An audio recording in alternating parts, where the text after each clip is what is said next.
Hello, hello. Check, check. Hello, hello. Welcome Yeah. back to Adventures in Silver now. Campaign 5. What the Fae?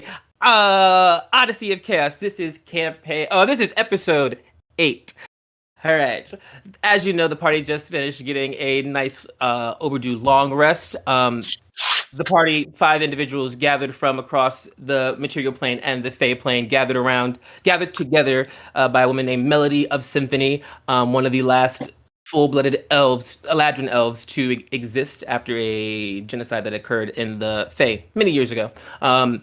Has gathered that they are all members of the Will of Asteri, a group made many, many years ago by their ancestors who blood pacted together and destroyed these 4 elemental beings that had created the Fae and then were ruining it by basically staying around.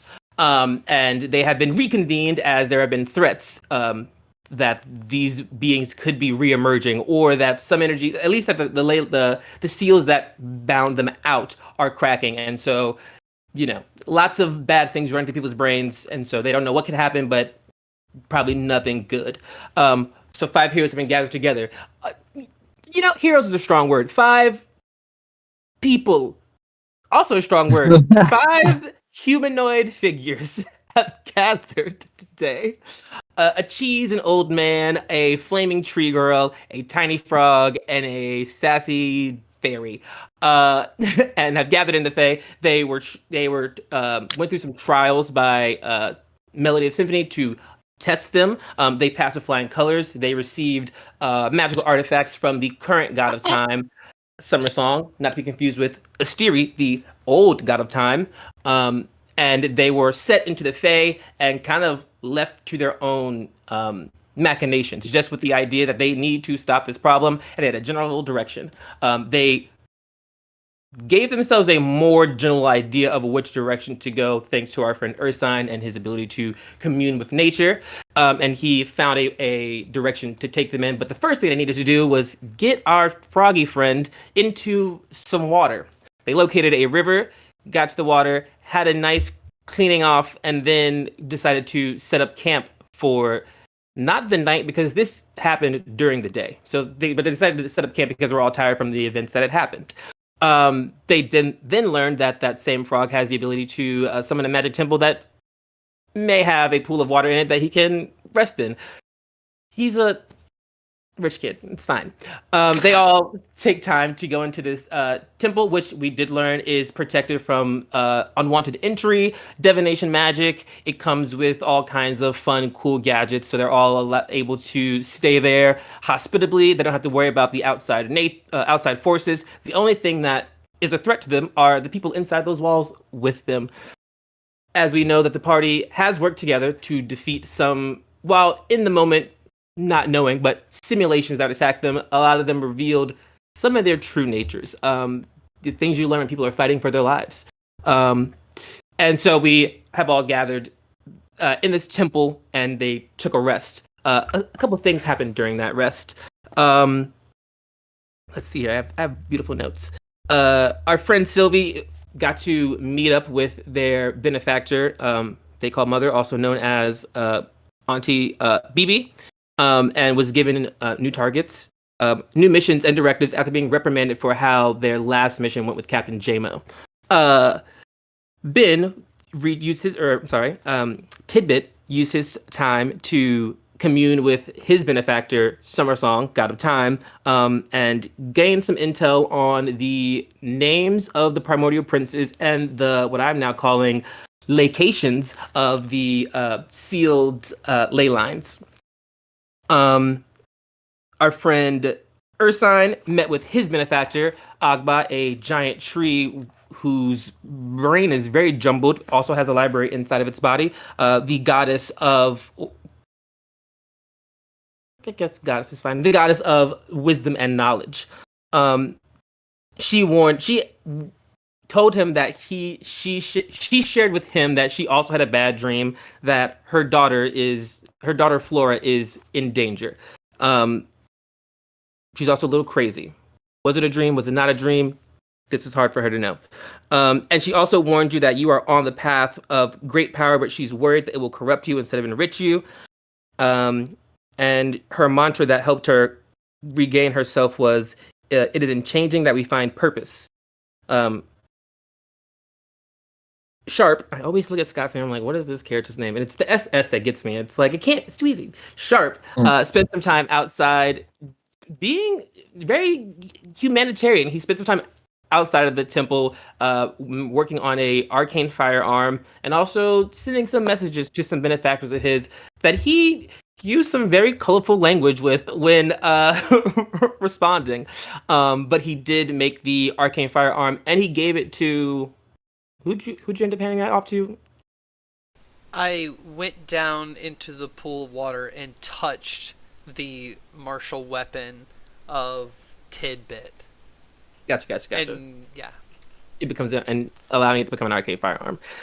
Perfect. And he then spent the rest of the time resting, as he has made it known that he does not need to rest. That is beneath him, and he is just kind of ever observant.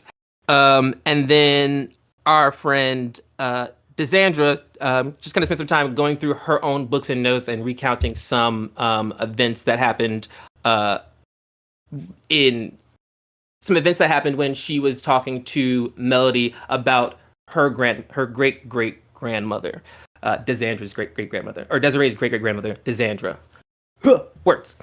Um, and we also mentioned there is a secret, I guess it's secret, a bond that is shared between Desiree and Tidbit that allow them to commune on the dream plane due to their time at the Sky Defense Academy. And for the girls at home who are curious, how can an elf sleep? She can't sleep, but she can meditate, and she is very skilled at accessing the dream plane because it was very much needed for her to do in the Sky Defense Academy. The person who made the Sky Defense Academy is also an Eladrin elf and is aware that elves can't sleep, and so magic items were given to help her move into this state. But because of that, Desiree still does hold this place in her brain that allows her to have a space of calmness, which after graduating you would know that it is like your secret superpower that like allows you to like take the information you've collected in all your books and things in the moment, and then while you sleep and meditate, it kind of just like the pieces that are all scattered out just kind of like start aligning themselves, and it's just like you wake up knowing more things than you knew going to sleep because you're able to connect them because you're not trying to connect them, they're just like working into place. And that is what we find Desiree. She is kind of like she's in this space. She's in her. She went to the third floor, separated herself from everybody else, and kind of sat down with her books, was writing in her notebook until she ended up passing out. And as she's sitting there writing in her book, it almost goes. You almost don't remember passing out. You're writing in your notebook, and you look up and you see that your companion is standing in front of you, and it sits up at you, and it kind of like nudges its head over, looking at you, very confused as you're writing, and it's never really interacted with you outside of doing what you've commanded it. So this is something that you would know is like a little bit weird. But it sits up at you, cocks its head, and is like looking at you and looking at what you're writing. Oh, I guess I got a little lost there for a second. I'm sorry. I didn't mean to fall asleep on you, I think. She's gonna wait for a reaction. Its head kind of goes from one side to the other, but you notice it slowly starts to like get up now that you are again paying attention to it, and it's a medium, largish kind of creature. Its height kind of like shifts depending on like its need and function. It's also fire and tree, much like you. And it kind of like starts to erect itself, and it starts to like look like it's coming out of inertia, and it's coming into movement, and it's like moving across the bed towards you. Very confused, very much like you imagine like a cat would act. Like you're there, it's not really interesting you, but it's obviously observing you, and it's moving towards you. Just kind of like She's gonna cock her head the opposite direction that it has its head cocked, and she's gonna go, interesting, and flip a couple pages forward in the book and start writing down the new things that she's observing from him, and just kind of um, watching him carefully.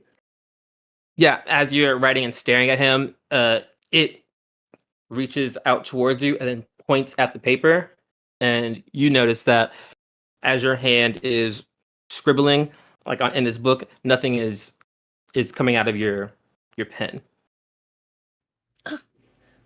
Well, this has never happened before. Good thing I have an extra one, right? And she's gonna reach down because in the last episode I said she had 5, so one of the other 4 remaining ones, and she's gonna try again and kind of like look up at him apprehensively as she goes for it. Yeah. As you reach in and grab that new pen, it is very still in this moment, and then you go back to writing. You're staring at it, and then you look. You're having that same moment. It kind of repeats. You look at it, you look down, and you realize the things that you're writing are not like transcribing to the paper. And and your brain would get you to a point where you're realizing that maybe you are asleep. You can't, there's some things you can't do in the dream plane. You spend a lot of time there. And one of the things that you hate about the dream plane is you can't take notes. You can't write things down there because it's just like you can't affect the world like that. And so you're quickly realizing that maybe you did fall asleep. But what happens first is your companion reaches out as you're like kind of processing that and places his hand on your shoulder, and you feel an intense heat. Not that it's burning you, but you feel an intense heat that you haven't felt in a very long time. You're always on fire, but you don't really feel hot. It's kind of like, is water wet? Ugh. It's like, do you as fire feel hot? The answer for you is no, but you feel this external heat being applied to you, and as you kind of like recognize that and kind of lean into it, neurologically, not physically, you you kind of move into that space, and then you realize that you're not in the temple of the gods. You're not standing in front of your companion. You look out at your hands because you were just writing down, and you notice that your skin is not that orangey hue.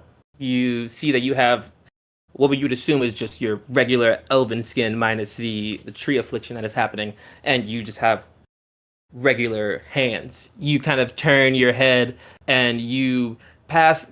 It's not a mirror. It's not even glass. It's some sort of like reflective surface in this space that you're in, and you see yourself. And it looks like you, but it does not look like you. You're like, so when you see it, you're like, oh, that's me. It's kind of like if you had a bunch of tattoos and you had them all taken off, and you're like, oh, looks familiar, but also looks different.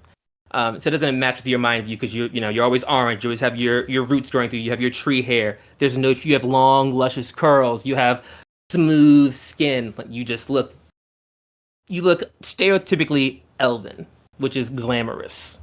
And you kind of like are just, you realize that you are that. As she looks at herself in the mirror, she's gonna run her hands on her arms and be like, "Oh well, this is new.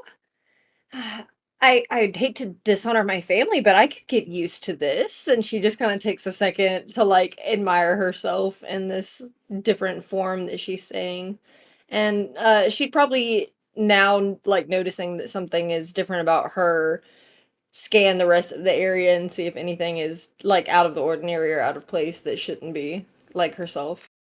Yeah, as you start to scan the room, you realize that everything is out of place. It's kind of like waking up. You wake up in a room that does not like belong to you, but also you feel very comfortable there. Like you're looking around, and you're like, I don't know any of these things, but your body is giving safety. Can you make me a wisdom saving throw?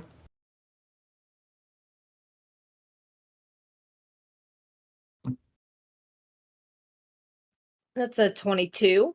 Ooh.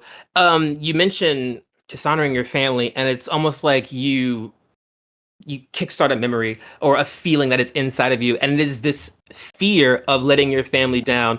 But it is not a family that it is not the fear of letting down an existing family. It is the fear that what you are about to do or what this person is about to do will affect your family from this moment on, if that makes sense. So that is the kind of stress you're worried about. Not like disappointing your parents, but like making an action that you know is gonna like affect your child's life, your grandchild's life, your great grandchild's life, you're doing something of that monumental, and it's causing you a lot of internal stress. But as you look around the room looks great. It's up to like it's high elven. It's giving it. I think you would notice that it gives like old money. It looks very like pristine. It's not anywhere near you grew up. You grew up, woods, trees. It's all outside urbanness. This is not that. Your best guess would be somewhere near Kingdom of Symphony. Like just because you are a studier, you've studied the Fae. It's giving symphony level architecture and like pristineness. And those elves were pristine. They didn't play around with that, but that jumbles in your brain as you're realizing that you, Desiree, are occupying the same. You're realizing that where you are is not where you were just were, and also that you are not. It's not just your brain that is in these thoughts. It's you, Erica, recognize that this is like a heavy dream. It's like everything feels familiar, even though it all looks unfamiliar. Why do I walk through this door that leads to a beach? But that makes sense, even though the next door I walk through leads to a volcano. But of course it does. That's just how my house is set up in here. And so it's like that your like brain is kind of like jumbled because you didn't actively go into the dream plane. It's something that's like happening to you. So it's like, whoa. So your brain's kind of like rationalizing that. But you stand in the space, you have those realizations, and you kind of like, do you move around the space? Do you want to stay there? I feel like having the knowledge that she knows that there's a possibility that Tidbit might appear somewhere in there, that she would start actively looking him out. Maybe like wondering to herself, was this like a one-sided thing that he somehow pulled off? Does he want to speak to her about something? She has 1,000 thoughts racing, so I feel like she would kind of make her way out, if there is a way out, to see if she sees not only Tidbit but anybody else. Yes. And you absolutely can leave the space. You're free to move around. You start to like, try to think about Tidbit, and it becomes one of those like. I remember I knew a frog. I remember you remember things about Tidbit, like abstract things, but you can't remember Tidbit, the person. Almost like you don't know Tidbit, but you've heard someone talk about Tidbit. But you start to move out of that space. You kind of like you walk around. You look in this room you're in. You open the door, and again it's these beautiful tapestries. There's a long hallway. It before you were like could be symphony. You know you are standing in the Kingdom of Symphony, which does not exist anymore. It has been rebuilt as Kingdom of Harmony, but even you've been in Harmony. This is not Harmony. Harmony is very modern. This is ancient architecture. But you stand in that hallway and you hear footsteps coming from all around you, but you hear footsteps coming towards you from your right down this long hallway. They don't feel like stompy, marchy. They just feel like very militant but non-threatening. She would definitely kick into spy mode a little bit and want to see who this is before they see her. So trying to find like maybe a way to follow the footsteps and get a glimpse, like secretly, of who's coming. I think if you're trying to be like spy it out and see where they're going, you need to kind of like move forward. You assume they're coming your way, so you'd have to keep going forward, but then you can like look back and try to see what's going on. Give me a stealth check. Keep it nice and simple. Different meanings for those two words. Not great, a 7. You kind of like start to move, and you realize that as you start to move, you like go to like lift up your the dress you're always wearing to like making sure you're like not stepping on it, and you reach down and you realize that you're wearing like pants that are like laced into boots. And so as you like pull them up to like try to like not step on them, you like pull your own foot and you're like, oh god, not realizing that you're not wearing what you went to sleep wearing, and you kind of stumble and you trip into this wall, and you hear a quick oh, Desandra, is everything okay? Desandra, yes, I'm fine. And she's gonna look down at her body kind of quizzically and start to put 2 and 2 together that she must be experiencing some kind of memory from her great-great-grand secondhand. Yeah, and you kind of get that even more when you look at the lady who's speaking to you after you like have this whole moment, and she doesn't look like she is not like how you look like Xandra, like it's a 1-for-1, but you can tell this lady is related to Melody. She has same skin tone, same sort of like features, much younger. You ain't never seen no elf as old as Melody. That woman was like a wrinkled. Like, do elves wrinkle? Didn't even know that was possible. But you see this woman who looks similar to Melody, and she looks very like distressed for you because she just looked distressed as you like tripped down the hallway. Is everything all right? Are you okay? I just lost my balance there for a second. Nothing out of the ordinary. We have big things ahead of us, and there are high chances that we all will not make it back, as we all know. But I have to ask you, and she kind of like pulls you towards your door, almost like pulling you out of the hallway where you were having that conversation, but pulls you closer to your door, not inside your room, but just like trying to make a smaller space to make it more secretive. And she goes, are you still having thoughts about your going back on your deal with... I mean, I can't say 100% whether yes or no at this point. I'm still thinking things through. I will always stand by you, but she has helped us so much. Even in her recklessness, she is very useful. I perhaps things will change if we allow them to change and affect it. We don't have to. She may not be like the princess. This only a fear that some of you hold. I just ask that you all consider what you're doing. This could go very badly for everyone involved if things don't go as you plan.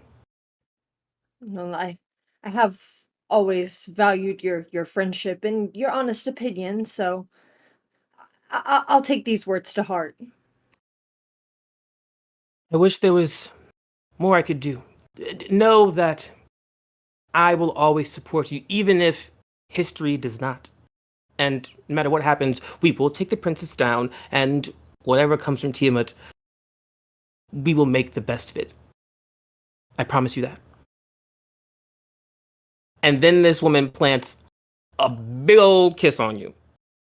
And you realize Desiree is shook that this lady's kissing her, and Desandra inside of you is like, finally, why did it take so long for her to kiss me? Your body is just like thrown into it as you start to kiss.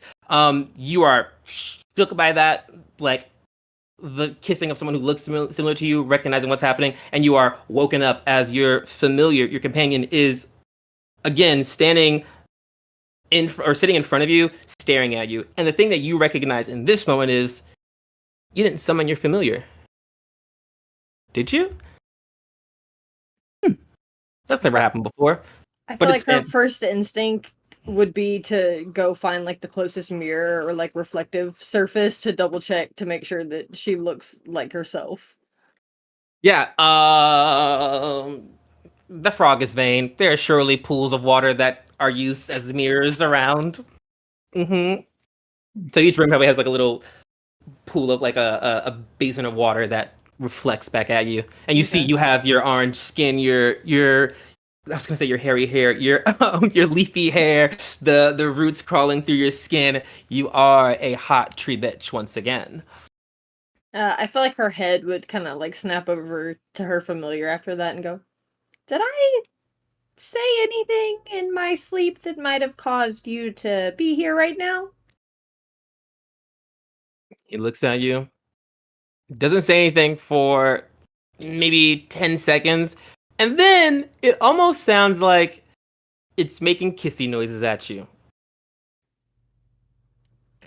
Were you spying on me while I was in the dreamscape? It kind of like stands there, it backs up. Okay, well, first of all, I would like to clarify that does not count as my first kiss because it was technically me experiencing it in my great-great-grand's body, so it's not anything weird. And second of all, I think you should leave just for a little bit because I need some space to process everything. And it stands there, and as you say it needs to leave, you recognize that even if you didn't summon it, you know you have to unsummon it. So it's like absolutely, unless you wanted to physically leave. No, the room, I don't want it to be unsummoned. I want it to walk away dejectedly, okay. Like I'm commanding it to leave. Yeah, so it kind of looks like you. It looks like you waiting for you to do the dismissal action, and it's like, and it just starts to slump out the room. Its head hangs, and it just slumps out the room as you awaken, and you are sitting in that space. You do still get your long rest. That is what happens at the end of your 6 hours, and you sit in that room. We jump over to our friend Sharp Cheddarfield. You are inside. You are near the. You can be wherever you want, actually. But everyone is still asleep. The only person that you hear awake currently is you. You have dropped off you had already dropped off done the little war mage staff, and you sat silently for several hours. Anything else? Wants to do? I've definitely. So I gave a spell storing item to Tidbit. I actually have the arcane firearm. That's that spoon thing that I rolled. Okay. Gotcha. I finished reading that book of notes from Demena about Sanjay's impact. There's not. I remember what you told me last time, so I got that information. Shut it. I'll go up to where her room is. Is there a door? Is it shut? There is a door. Desiree, is it shut? All right. I feel like this would be appropriate timing for my familiar to be walking out of the room dejectedly, just past him all. Yeah, and you see it kind of walks out and it closes the door behind it, and it's just kind of sad, and then it just sits there on the ground next to the door. I'm just gonna walk up and hand him the book. And it just holds it. I'm gonna walk away. I'm gonna walk downstairs, and I want to investigate around Tidbit, see if he's got stuff. Try to get some hints about if there's a personality in this frog somewhere. Yeah, make me an investigation. Oh, that's not great.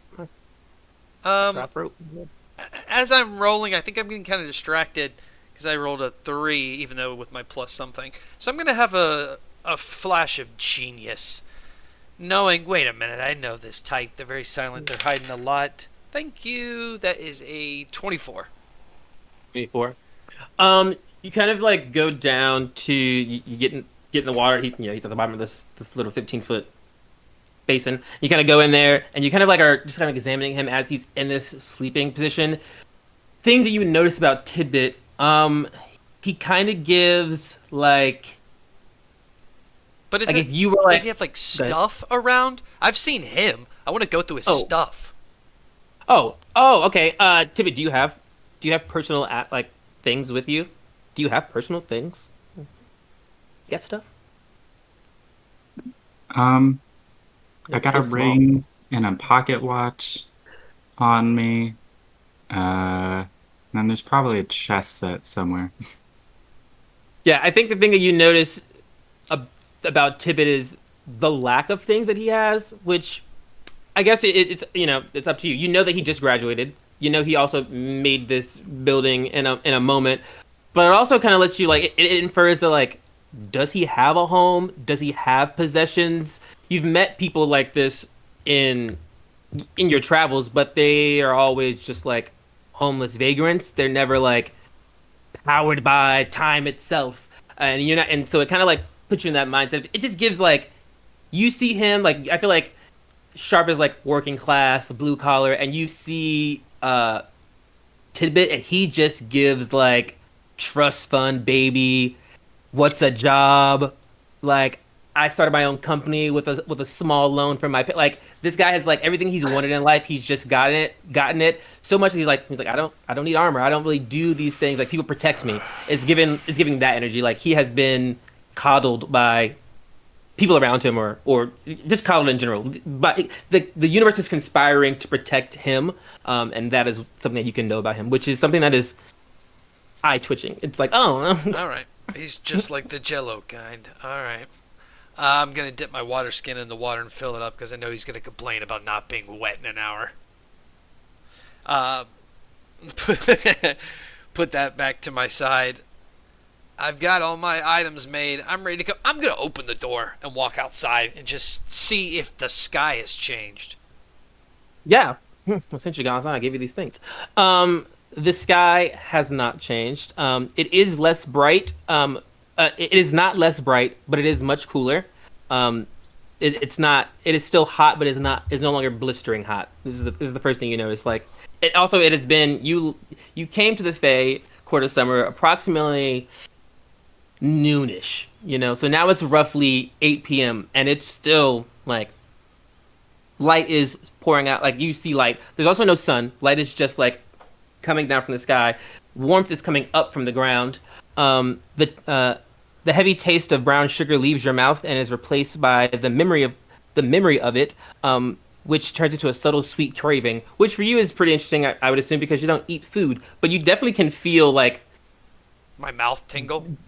yeah, this is, if you were a food folk, you taste it. If you, I feel like you're just getting the mechanical sensations of it as a warfare. Just like, oh, you feel like little bits of sugar crystals in your mouth. Like you can feel these like things, and you're like remembering it, and it's giving you like a probably more annoying to you than a sweet craving. But you're just like, it feels like there's sand in your gears. The smell of cinnamon leaves, and it is replaced by the smell of recently extinguished flame that lingers subtly. It's like putting out a fire. The minor hum of the music that comes from the chord of music that you heard earlier has faded and is replaced by what sounds like a cappella singing. That is what it sounds like. If you want to investigate that, you can. And you feel, and like I mentioned this already, you realize the heat is rising from the ground and is not coming down from you. Now the sun is like, or the light is less beaming. You can like realize that the heat is actually coming from under you, not from above you. So the ground itself is just warm and insulated. It's like a bathroom. All right. Well, as long as I can keep the temple still inside, I'm gonna walk over to that fallen, mangled, probably bugs on it corpse of the Kelpie where I didn't take all the meat. I'm just gonna start collecting some bones. I got some time. I can use those later for things. Let me get some ribs. Yeah. Make me a perception check. 10. You make your way back there. You're kind of roughing out. You can hear the rushing water, so you kind of like lead yourself back to that way. You are looking in the area where you took down the kelpie, and you can see tracks not from where you killed it, but from where you skinned it, because you kind of moved it and then skinned it. You see that there are like bits and pieces of the kelpie left, but the whole mass, the parts that you didn't take, or the whole chunk, like the extra stuff you had no intention of eating that you had left behind, is no longer there. There are pieces of it that have been like ripped up and straggled. You can either opt to try to follow the trail to see where it's been taken. You obviously can tell that it's been like drugged somewhere. Like someone didn't pick it up and take it. It was been drugged, maybe by animals. I got all the information I wanted. That something over here was taking it. I'm gonna go back. I'm not wandering off on a trail by myself. I'm gonna go back in, and then when I go in, I'm just gonna wander around his tiki kitchen and just make a lot of noise. Not just like start hitting things, but just be extra loud, just to wake people up. Yeah, perfect. As you like hit that kitchen, we'll say it has one of those like old range, doors that kind of like swing. As you like make it into the kitchen, the next person that wakes up is our friend Sylvie.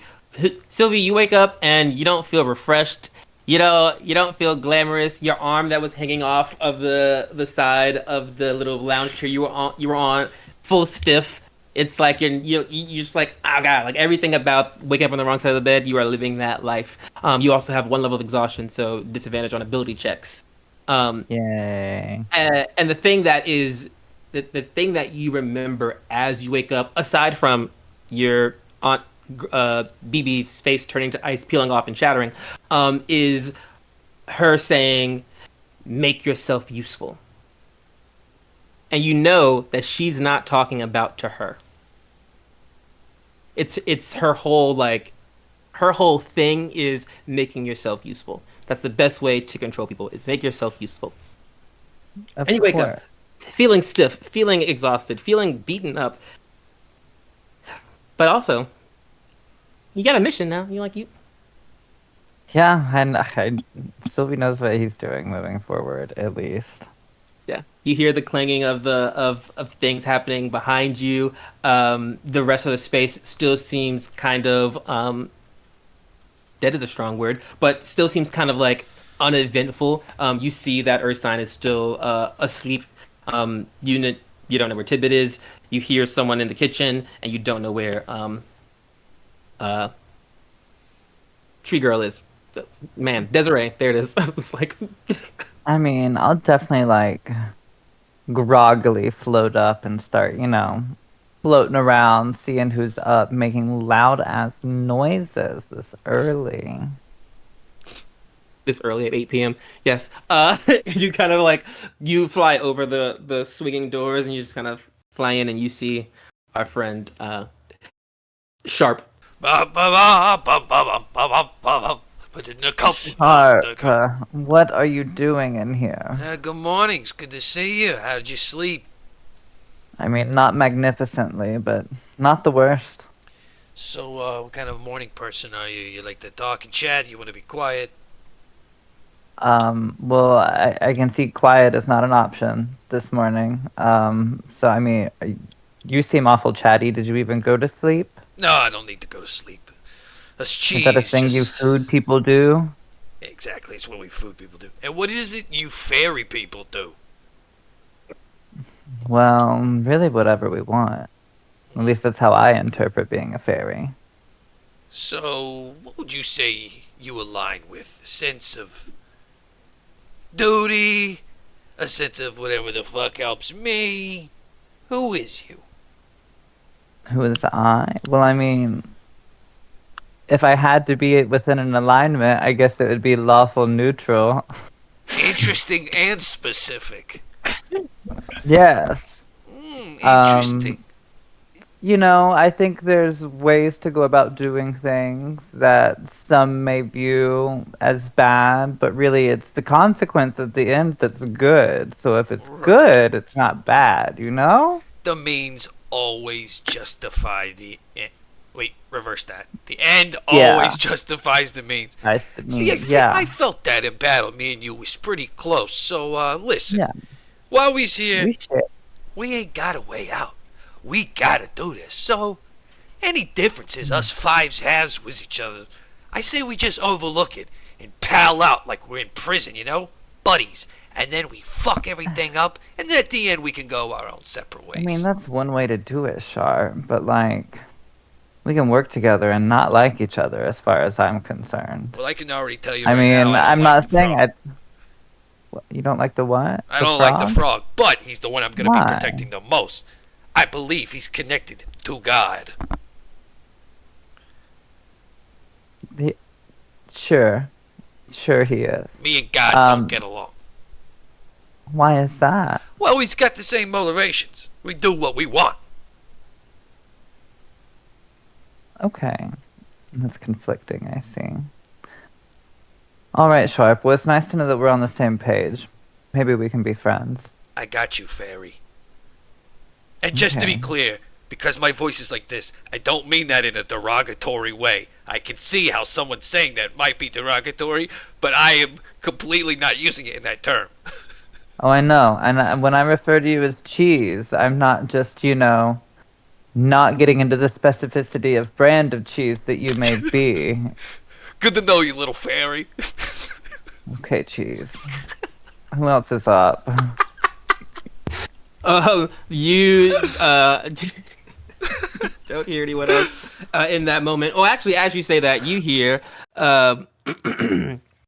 Ursine wakes up, and as he wakes up, he says, "It isn't changing that we find purpose." As he's like, that mantra is playing in his head, and he just kind of like wakes up saying it. But you hear him outside, waking up. You hear his like feet outside.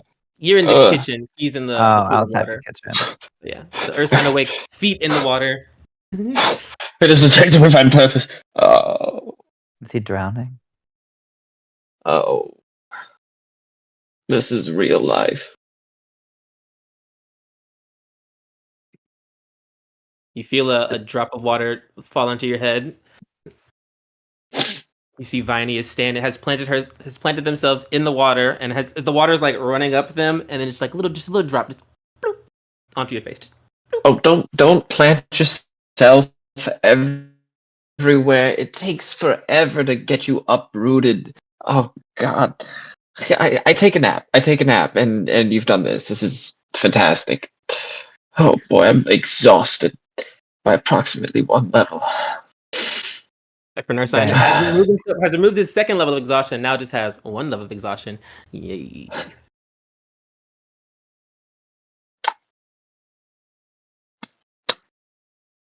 That kind of morning person. Bang bang in the You kitchen. guys ready? You guys ready to go? You look up. You can see Sylvie, who is kind of like riding the doorway of the swinging door. You see they see you, and you also hear sounds coming from inside. But Sitting on the little swinging door. yeah, I assumed. I'll walk in that direction. Be part of the gang. Ursine, that was you drowning, wasn't it? I'm here. You are. You're making lots of gargling noises upon awakening this morning. Yeah, I may have dipped in a little bit too deep. Is the frog in the water, by the way? Have we checked that? I didn't look. I mean, he can either hold his breath for very long or breathe there. He is a frog. Not exactly an expert on frog folk. What about you, Cheese? You know anything about them? I'm gonna come Since you're gonna be rolling protective. out of the kitchen. All right, 1, 2. We got a couple that are up. I know the little servant of Desiree's up there, awake too, in the hallway. I saw him. How's the frog? I'm gonna stick my face in the water.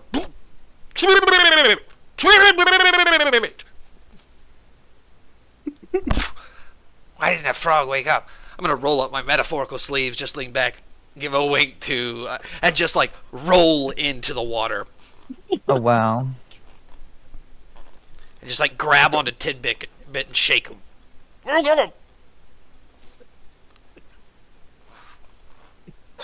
I'm going to rescue him from the water and get to the shore and throw him onto the shore. All right, I think we're all up. Let me go check the burning tree, and then I'll roll upstairs away from everybody. Yes, rolling upstairs. Sylvie's concerned about the body that was just thrown. Yeah. Well, I guess, Tibbet, do you wake up? How strong of a sleeper are you as your body's being thrown around? I think Tibbet's a really strong sleeper. It's like saving a dead body. He's like, Is there a roll I can make to check that? Make me a con save. High you stay asleep, low you wake up. 16. Yeah, you're just there. You can see, anyone who's watching you can see like the slight raise and fall of your stomach as you're like obviously breathing, but you are just like unconscious too. I'm assuming he's drowning. And so Sylvie goes over and starts poking the frog tummy. Tidbit. And I like get harder and harder with every poke. I'm like, Tidbit, are you drowned? Hey, drowned, careful. Tidbit. Some frogs are poisonous. You don't. I'd be careful. He's the one that saved us. Why would he be poisonous? Oh wait, Do I you, don't think do you poke, yeah, true. yeah. Do you poke Tidbit with your hand? Yeah. Yeah, great. Hold for mechanics. Oh, he's poisonous. DC 12 Constitution save. Okay. Who needs things? Because we know. First one was a 28, but I have disadvantage. The second one was a 15. You get- I don't think you have. 12. Okay. What do you? It's also only on it's checks, not saving throws. Yeah. Oh, just checks. So you're all good. But either way you pass it. You kind of poke him. You feel you like poke him, and you like there's like a sticky residue on your finger. It kind of like almost as a numbing sensation, but you just ignore it and you just keep poking him. You're just like, ew, what's that? Anyways, Tidbit. Tidbit, give me another Constitution saving throw at disadvantage.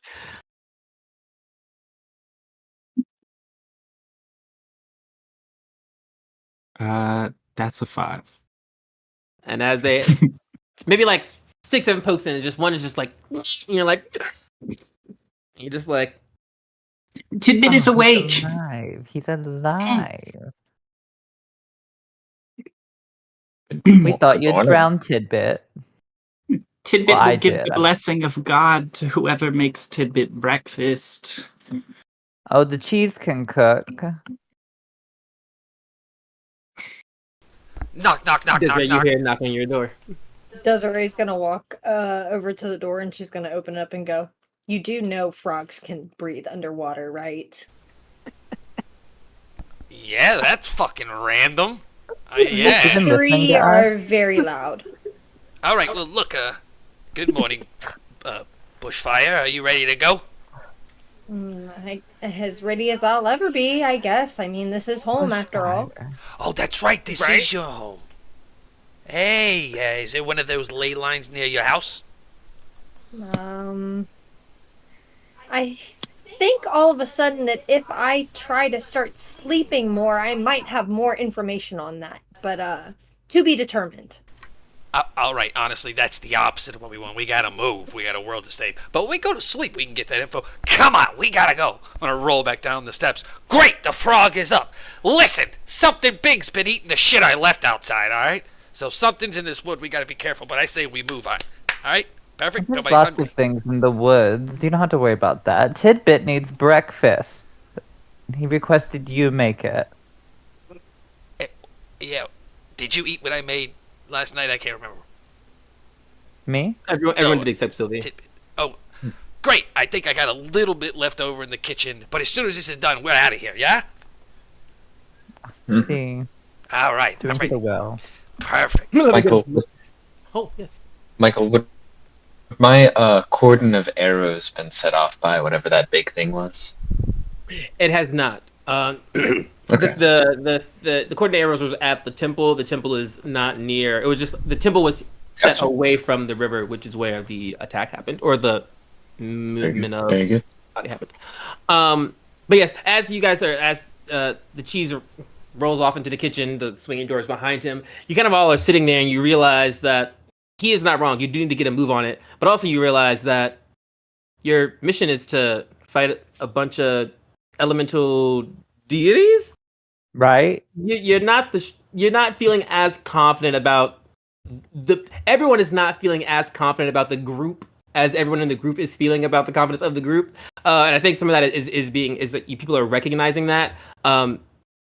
If I were me, I would plan how you intend to fight a god that you do know you're moving in the direction of one currently. You're moving not towards a ley line, but towards some sort of other Being.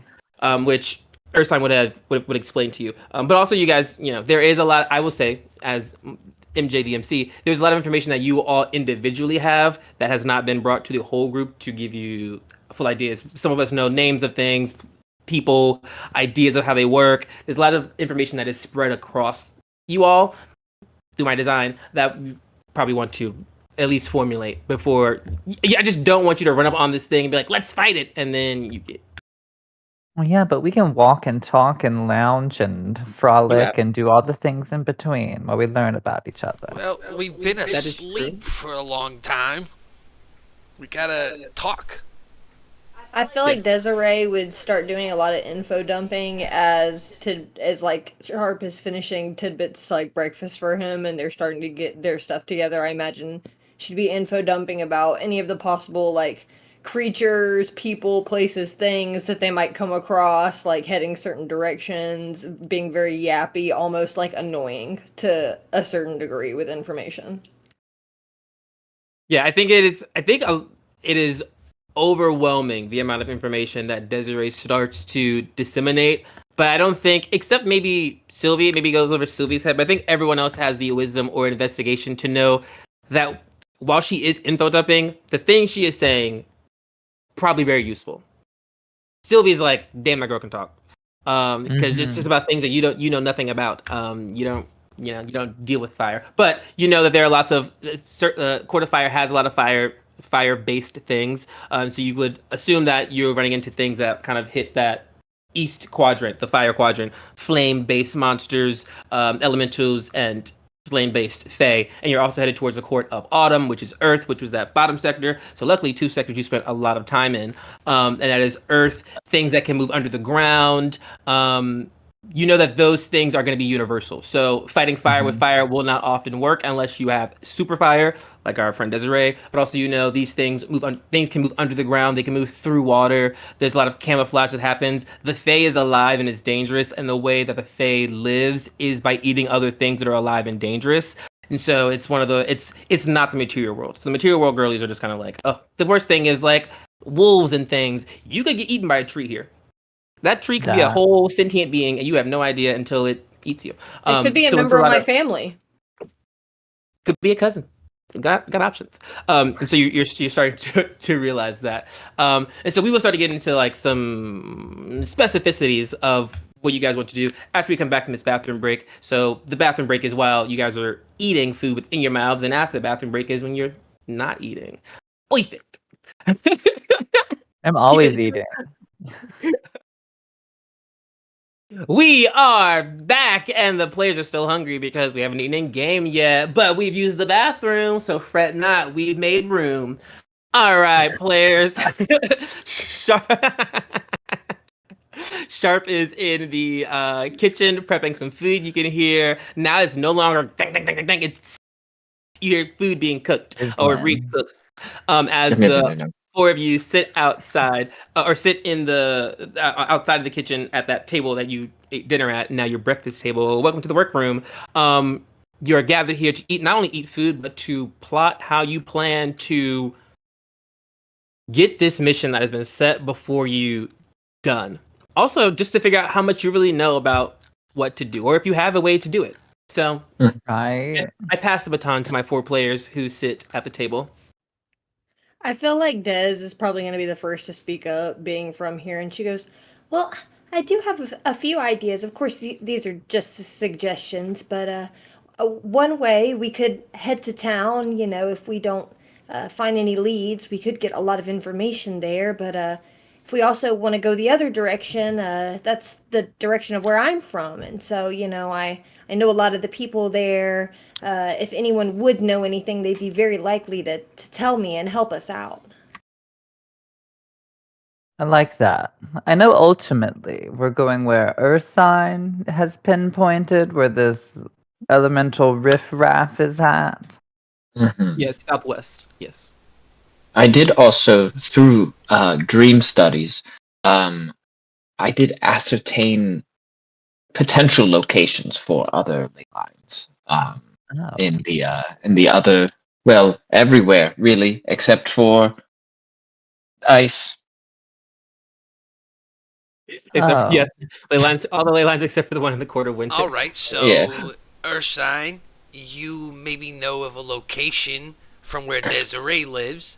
We go talk to the people knowing that spot and see if they've witnessed anything abnormal out of usuals, and then we get some intelligence. I think that's a double boomy.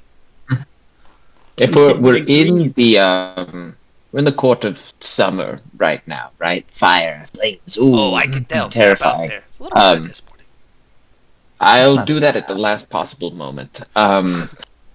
I from my dream studies, the location for the ley line here will be in the capital of the area, beneath some statue of sorts. Desiree, Yes. you're not that familiar with the city, are you? Could I roll to see if I would know which statue he's talking about based off that?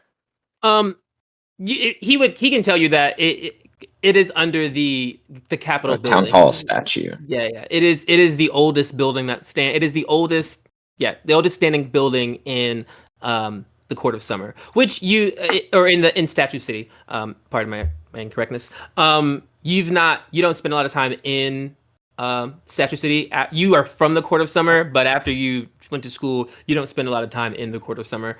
Your business is often somewhere else. But I think you did mention, and you're welcome to do, is meeting the family and getting information. But Ursine did tell the thing that you're looking for currently is not in the Court of Summer. You're going to the Court of Autumn. It's just fast. The fastest way to get there is through the Court of, from where you are is through the Court of Summer. But if they do have, if your family or friends or anyone you know does have information, that also will be useful. But just probably not about the thing that's not in their court.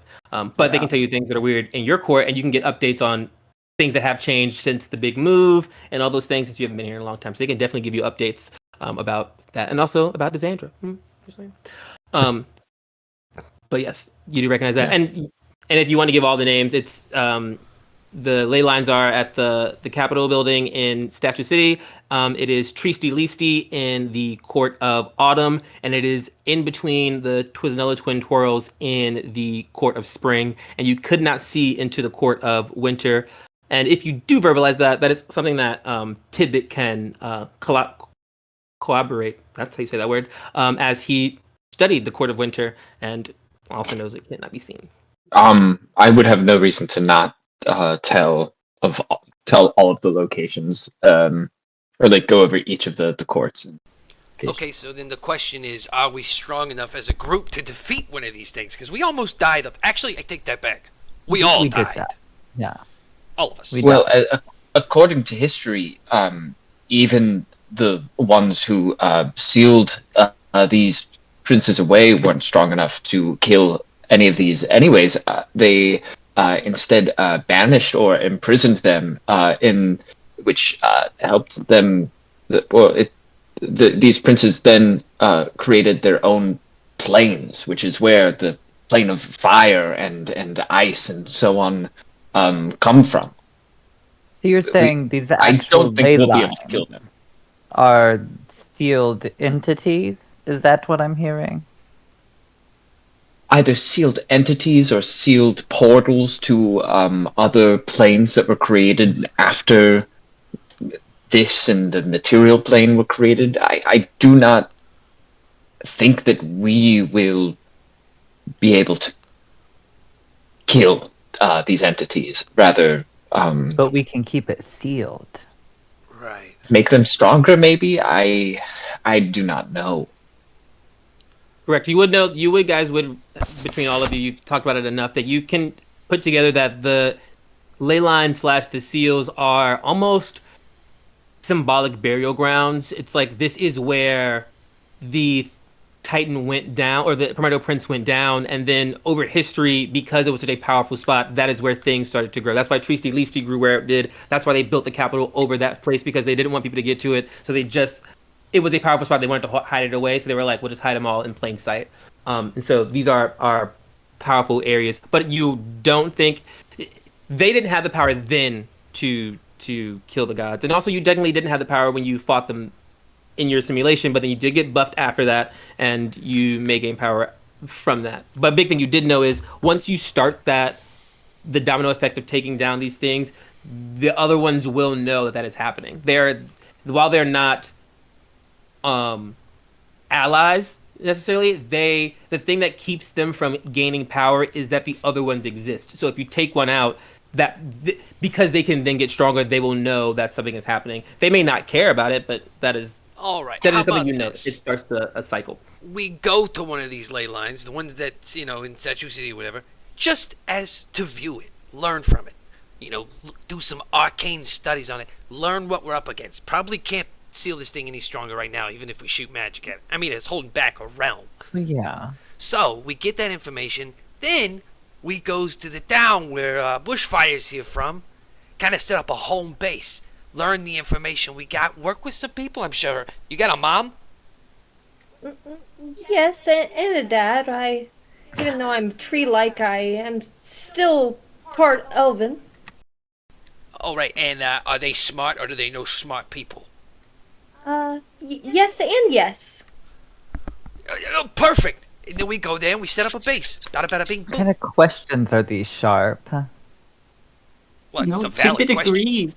I don't have a mother. We must find allies. We must find some info. You have no mother? We're getting off topic here. Okay? Ooh. We just gotta get the information and then go set up a home base. Who knows? Alright, Maybe we're we'll gonna close keep- when we get there.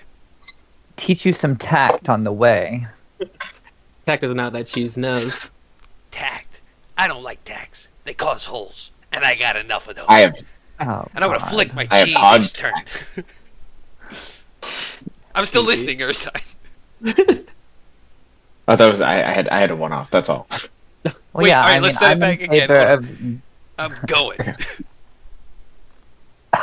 You do know you have as long as your friend Tibbet has the ability to do so, this place can come with you. So you have the power of a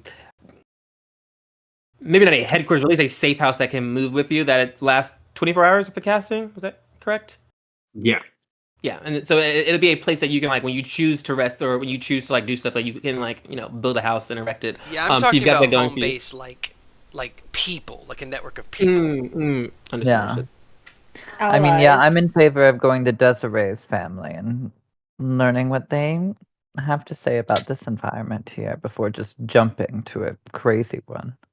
Yeah, that is something that you all do recognize, even as you're talking about Desiree's like family and resources. That most of you don't have the ability, like you don't have like public resources. Like most of you can call on people to help you or like get things done, but it's often not like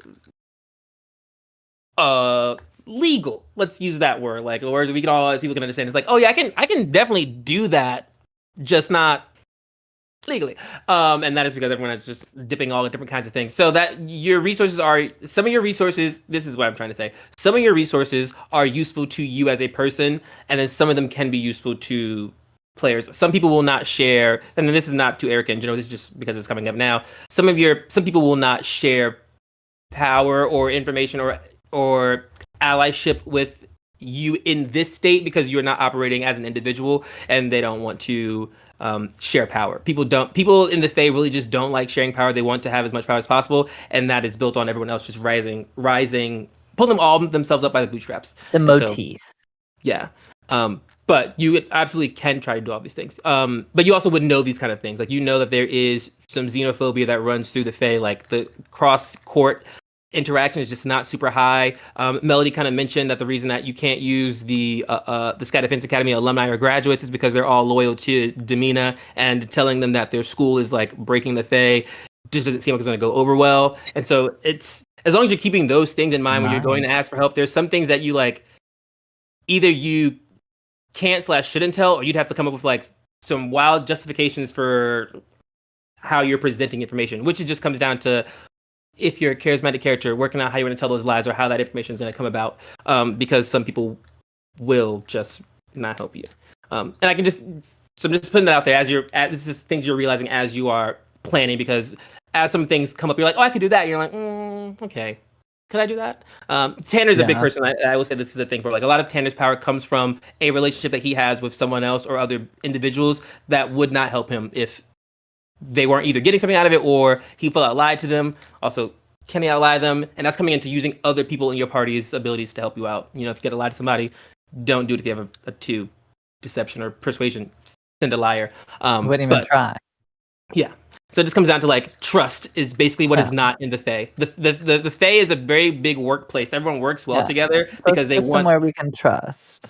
Because the thing and also the thing that brought them together is they want to protect themselves from Olivine and keep Olivine out. Some of us know that Olivine is no longer a threat, and the problem that recognized in that brain is if the threat that kept the Fae together no longer exists, will the Fae stay together? And they've just been doing this, like, since the inception of the school. It's been like 300, 200 something years. Like, Olivine's been running around for 300 years. Like, it's just been so long that it's like, oh, we need to change everything now. And so Olivine not being about, the school being a problem, the world being in danger, it's like, oh, okay, And as you like sift through those things, it does almost feel as if you are slightly just more alone, or if you feel the need to skirt the truth. Some of you might feel the need to just flat out lie to people about things because you can't tell them you're trying to save the Fae, because they will want to tell the cops. If they are a law-abiding citizen and they are like pro-Fae, they will want to tell the cops about whatever's happening. And if mom's love trumps that, then you're great. But if it's some random person who you're trying to convince, but that is where you sit at. But going back to the city and then going back to mom's are 2 different directions. Do we want to go back to the city? Oh, I was saying just going to her mom's first, not the city. We can do city after. Yeah, I'm Erica, down where for do your parents similar live in relation directions?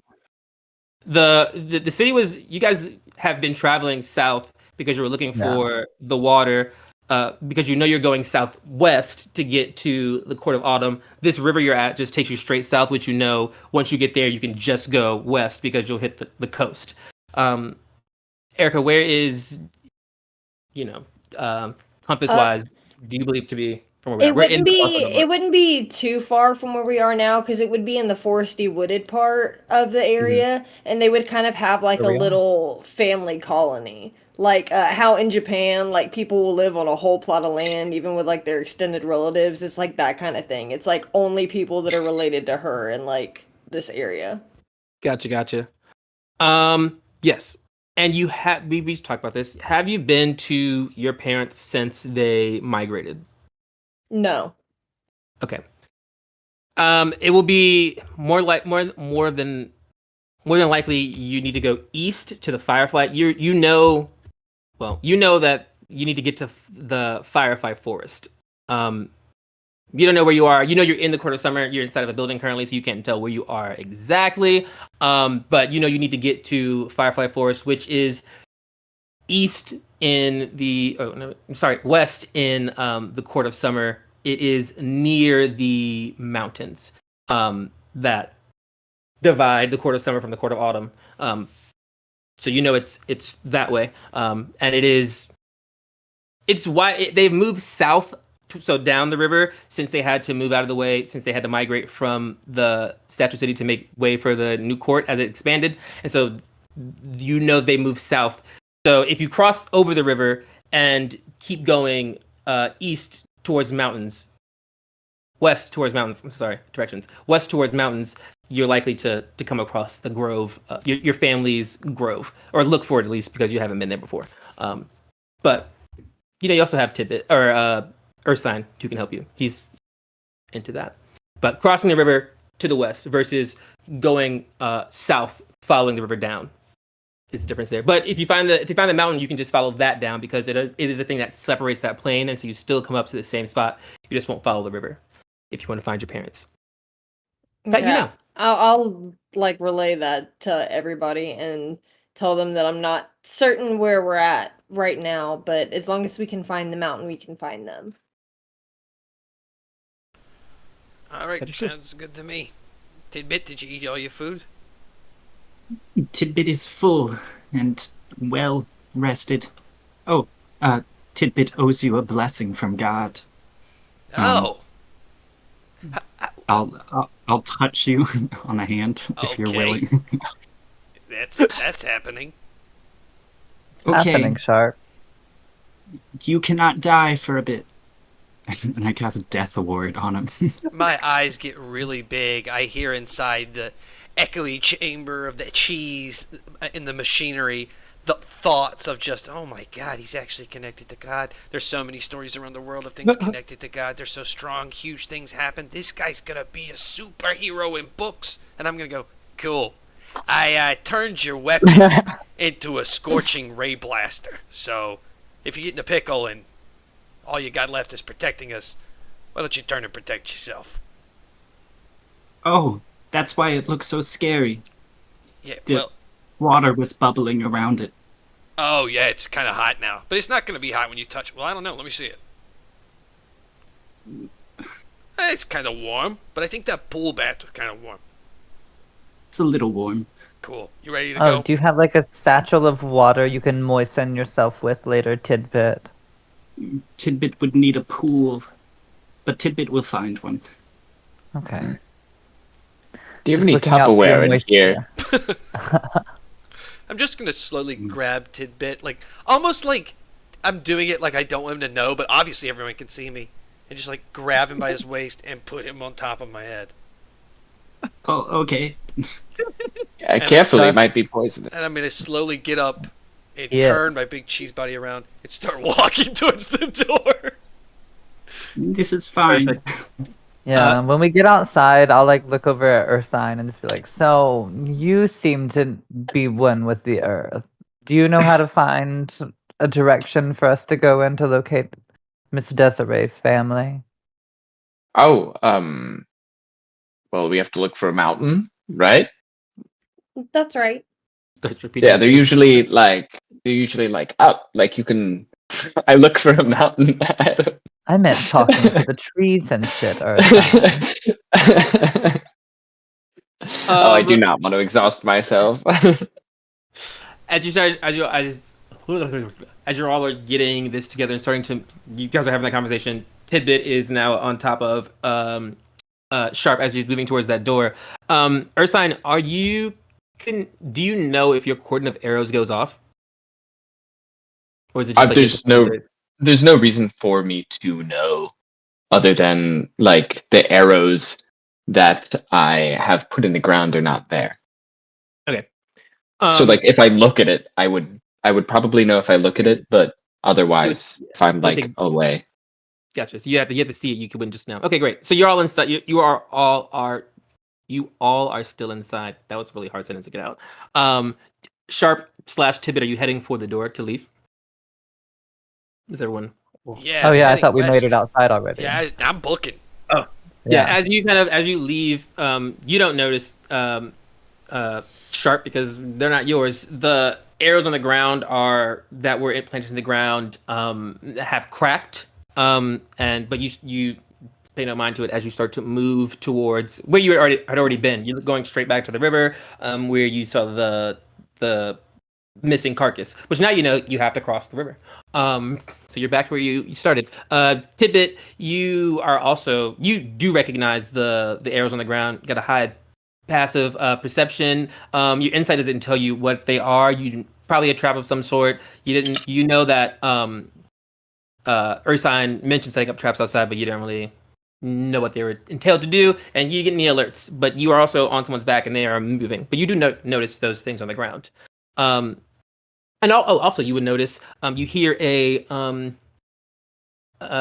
light buzzing, almost a hum that is coming from the sides of you, not near you, but as you're like moving, you notice that the arrows crack, and you can hear like a slight electrical hum is the best way to describe it.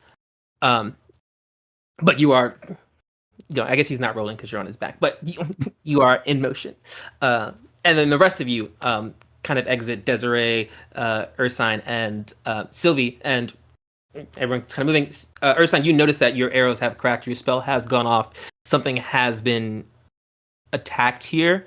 Something was near your camp. Both traps have gone off, so there's that.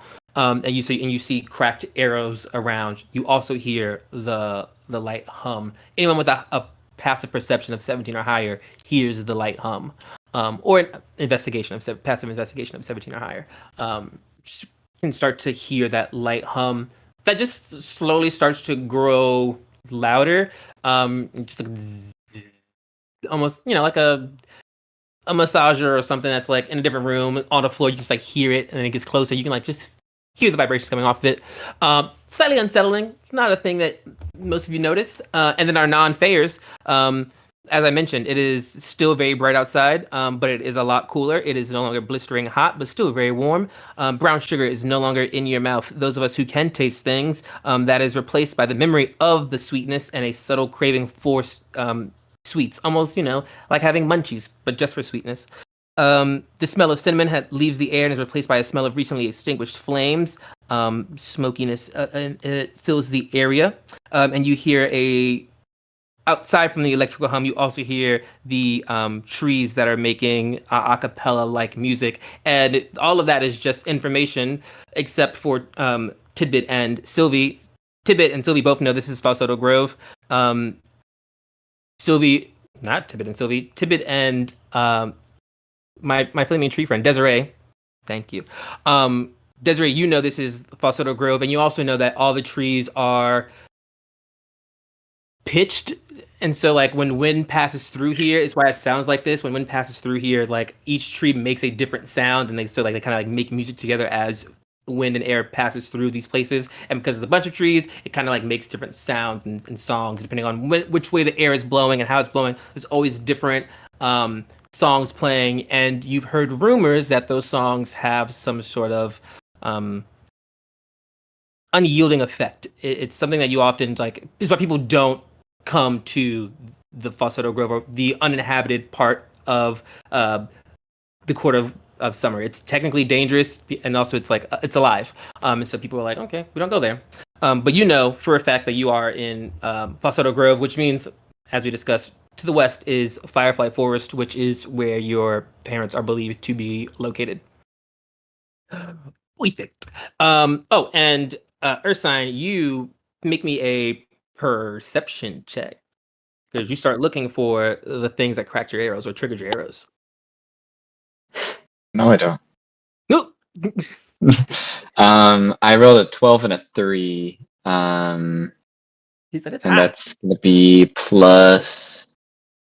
I don't know. Fucking maybe I have a plus 38. Okay. It's a 12. I rolled a 12 for perception. Oh yeah, that's not bad. Also great plus. Yeah, Thank you you. kind of like you hear the buzzing, you hear the music, and something in your soul of souls. It's like you're a plant hunter. One of the things you hunt is plant monsters. The other thing is food folk. But you know that plants have this defense mechanism that kind of like it's like protects them, and so you're like blocking them out. You're like not trying to hear the tree music. And you're just listening to the hum, and you can pinpoint that it's coming 30 feet from your right and 30 feet from your left, and it is moving with you guys. Like it is moving there. Whatever these sounds are, they're moving kind of parallel to you all as you are moving. But they are not approaching. You can hear they're staying their same distance, but they are moving. So you know you're being followed by a humming buzz. We are being followed by this buzz. I just wanted to let everyone know. Is it bad? I don't know. This is a I new feel like we place to me. shouldn't interact until it interacts with us, as that'll go for most things in the Fae, I feel. Well, It's probably the trees singing. They sing sometimes.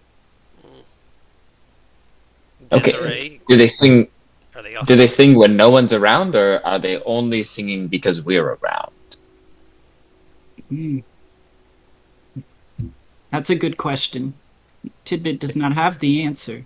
If a tree falls in the woods, Ooh. does it make a sound?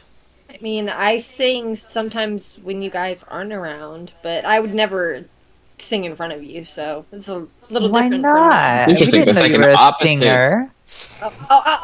I'm definitely not a singer at all. No, that would be my Dang. worst nightmare, as a matter of fact. Oh, we'll work you up to it. Noted. I bet you're good. Hmm. Well, thank you for having your false hope in me. Do any of Any little the back, bit.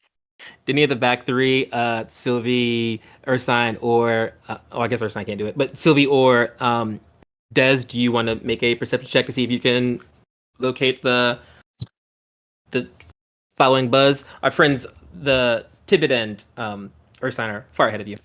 He I said, got "I'm a going." 10, which is sad. Okay. How about for you, Sylvie? Oh, I don't want to make a check. I'm just like following the cheese. Does my roll actually being a 13 change anything? It can because I love you. I just forgot to add that. Yeah, but no, you're still aware that these things are following you, and I think everyone is kind of giving you. Well, Desiree doesn't know what it is, and Sylvie don't care. So I guess you're just kind of like holding that awareness, hypervigilance in your brain that these things are tracking you. But as Sylvie mentioned, if they don't swing first, probably don't attack them. But they are following you. Cheese and Tibbet, you stand at the river. You see that spot where you that freaked you out last time, where the carcass was. Now it's just kind of like leftover pieces of it and a smear that is on the west side of the river. Are we crossing the river? Are we waiting for our friends to catch up? No, I'm Let's crossing the river. I lead by example. Perfect. And as you start to wade through that water, Tibbet on your head, and kind of it's pretty easy. It's that it's you kind of put your foot in it, and remember it was hot before. It is now like warm. It's like not. It's like it's been sitting out for too long. It's not giving hot spring. It's giving used to be a hot spring. Lukewarm spring. Yeah, like somebody peed in the pool. It's like oh, ew. It's kind of how it feels. Ah. Versus like soothing. It's kind of stressful. And also it feels just like that. Just like you feel like streams of warmth going by you. It's like the water's trying to heat up, so it just feels like the Fae is peeing on you as you wade through this water. I love that. And you do cross through it. Tibbet stays nice and dry unless he doesn't want to. As you wade through that water, my two small friends stacked on top of each other. It's not a deep river; it is just rushing, but you easily make it through there, no problem. And you see that the smell is the first thing. Can you smell? Um, Sharp? Nope. Tibbet, you can smell. Tibbet, you are assaulted by the smell of what is. There's nothing here really. It's like a remnants of a thing, but you can tell that great violence took place here. Even outside of the fact that you know that this was killed and like fed to you all, like you know that he didn't do this. This is like where did the body go? But it just smells like death and decay and rot. It does not smell any kind of way of appealing. It reminds you a little bit of those of your spore people classmates, your spore folk classmates, the ones that are from the Court of Autumn who are made of fungus and kind of have a sort of decay funk to them. And you're like, just takes you right back to freshman year, gym class. You're like, wow. But you are shook, and also you notice that there's very little reaction from Sharp before you. Probably kicks in after you react. That he reacts to the smell that is happening. But that is what is holding your focus. The things that are behind you are you hear your friends kind of chatting because they're not quiet as they kind of move, but they are not close to you yet. As that bat group starts to move up, We smell a smelly smell. well, you have to cross the river first. So that you're gonna. Are you? I mean, yes, we have the river to cross. Are you flying Just across? flying And you kind of take off to fly. And as you kind of fly, you turn around to gloat, and you see your two friends, Fire Girl and Old Man, and they are starting to, think about this moment as you start to fly across. And you see, with the eyeballs, you see a what is the best way to describe this? Like a haze, a fog almost, kind of like starting to slowly and silently roll through the brush from the right and left of the party, almost like a dark haze is coming from that temple and it's coming towards the river. It's not dark, it's green. But that haze is moving towards the river and it's close to the ground. It is heavily obscured, like you can't see through it. You just see green mist, and you can see that they don't like it's silent, but they're unawares of it. I definitely yell and point it out. I'm like, oh, that hum. I think it's attacking us now. Turn around, darlings. And do you believe him? You turn around, you see it. Yeah. What? I'm gonna turn and look, and in her surprise of seeing that, she's gonna cast Aura of Life around them. Tell me about it. What does that do?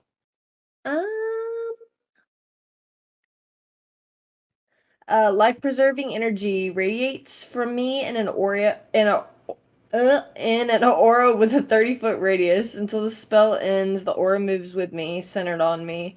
Everyone in that circle is resistant to necrotic damage, and your hit maximum can be reduced. Nice. Perfect. You see she kind of throws up her arms and plants start to blossom around her as this aura of life kind of shapes around her. And the thing that Ursine notices is that Sylvia is actually incorrect. This is not the sound because you see these things that are in front of you, but you still hear the buzzing. But what you do notice is from that split second of distraction, those things have gotten closer. The buzzing has gotten at least 15 feet closer. It's moved in, but it is technically still behind these this rolling smoke. But can I get a dex save from my two are on the from Desiree and from Ursine. My brain.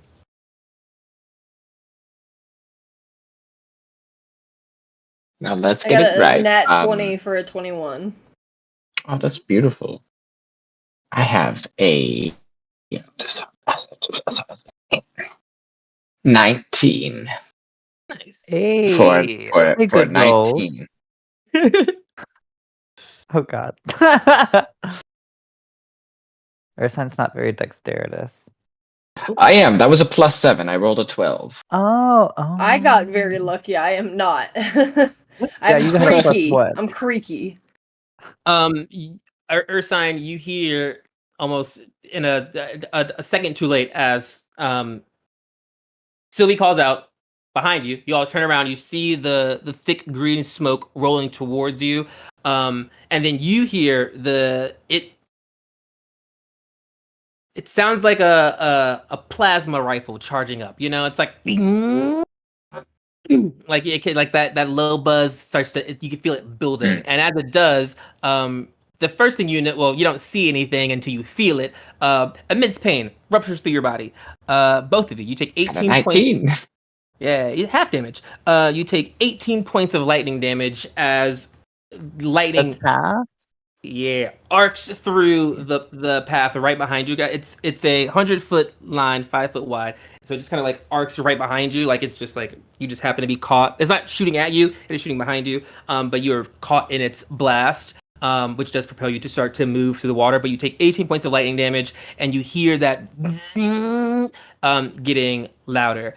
Sylvie, make me a perception check. Now I'll make one. Now that danger's here. Oh, that was good. That's my plus.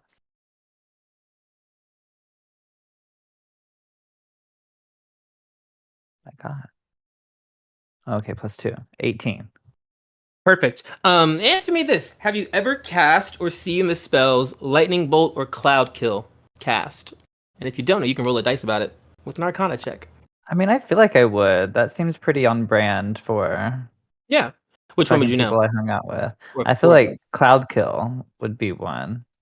And okay, so as you're you turn around, you look, you're peeping that, you recognize, you were like, it was giving fog at first, and you've never seen one of these before, but you've seen the spell Cloud Kill.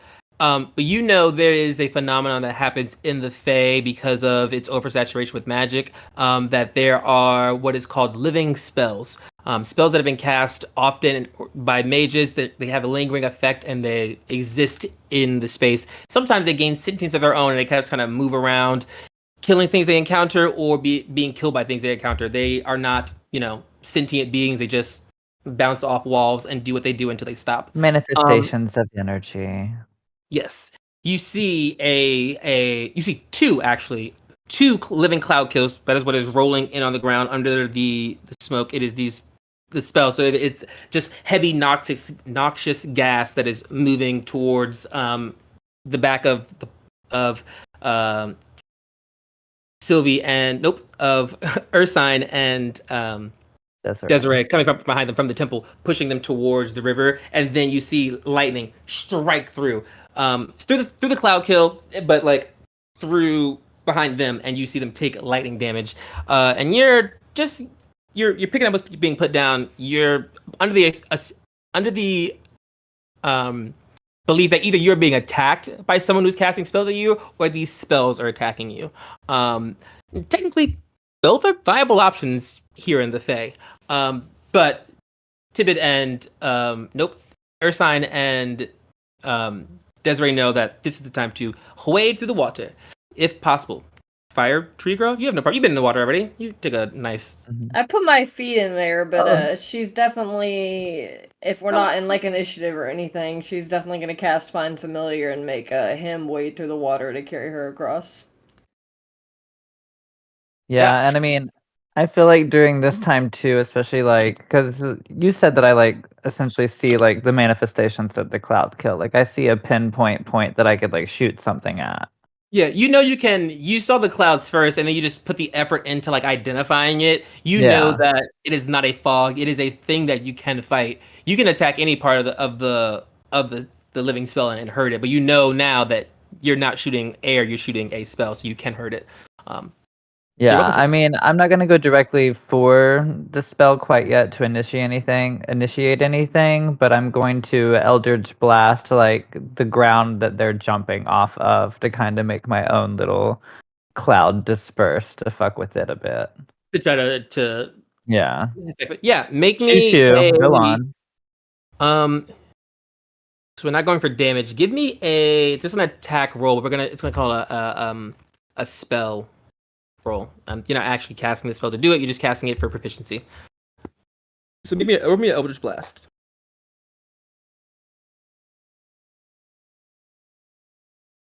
Still add my regular plus to Yeah. it. 26. Yeah, and you as you call it to your friends, you see them realize that they get shocked by it. Ursine is the first to act, and he's like, oh, and he starts to move. Des is like, cast a spell, and they like a tortoise appears in the ground. She like steps onto it, very like Princess Peach, like falling down from her umbrella, just like and is like not, it's just like moving across the river, but it's not like giving off like I'm stressed. But you very much Power Rangers shoot behind them, and like the explosion happens, and it does cause a like updraft of debris that kind of like interacts with the cloud kill and starts to keep it from coming towards them. It starts to push it sideways, which is good. You did see from which the lightning struck. You can see it's almost like someone's flashing a light like through the trees. You can, like, you can see the sparks of it, and you can see that those things are still moving towards the river line. But the cloud kill has stopped or has been redirected. Okay. Good job. And everyone does make it to the other side of the river. Cloud kill, it starts to go now like the same way you're going. So it's just like you're running this way, or I guess perpendicular to you. So you're going this way, it's going that way, no longer affecting you, but the charges are still coming down towards you. And as you all make it across the river, you see those charges come out of the forest line and then almost stop as they get to the river line, and they're just kind of like almost as if lightning can't cross water. Weird.